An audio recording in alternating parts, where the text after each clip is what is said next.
আপনারা সবসময় সহযোগিতা করেন, গ্রেপ্তারিও করেছেন, আবার এখন সেমি করেছেন। আপনারা যে সংস্কার কমিটি করেছেন, সেই সংস্কারের রিপোর্টকে যদি বাস্তবায়ন করতে হয় তাহলে একটা ইলেক্টেড গভর্নমেন্ট থাকতে হবে, সেই পার্লামেন্ট থাকতে হবে। সেই পার্লামেন্টে এইসব সংস্কারের প্রস্তাব আলোচনা করে সর্বসম্মতভাবে সেসব সংস্কার গ্রহণ করা হবে। সুতরাং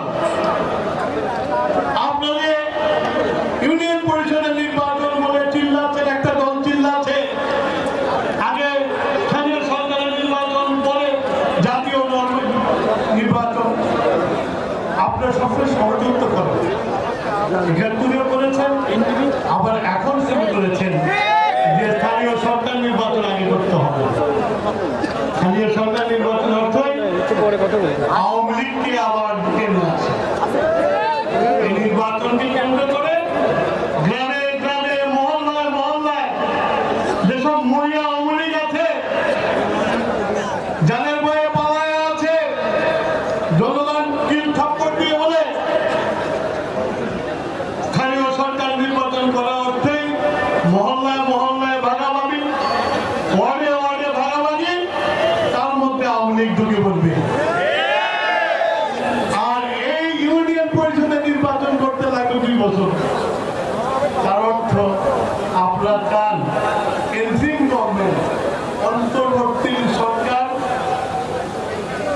অনির্দিষ্টকালের জন্য থেকে যাক, ইউনিয়ন পরিষদ নির্বাচন শেষ না হওয়া পর্যন্ত।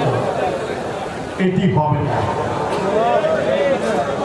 একমাত্র নির্বাচন ইন্টিরিম গভর্নমেন্টকে করতে হবে, সেটা হচ্ছে জাতীয় নির্বাচন।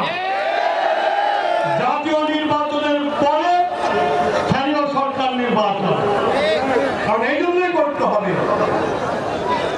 নির্বাচন কমিশন জাতীয় নির্বাচন করে, আর স্থানীয় সরকারের নির্বাচন করে স্থানীয় সরকার মন্ত্রণালয়, তারা নির্বাচন কমিশন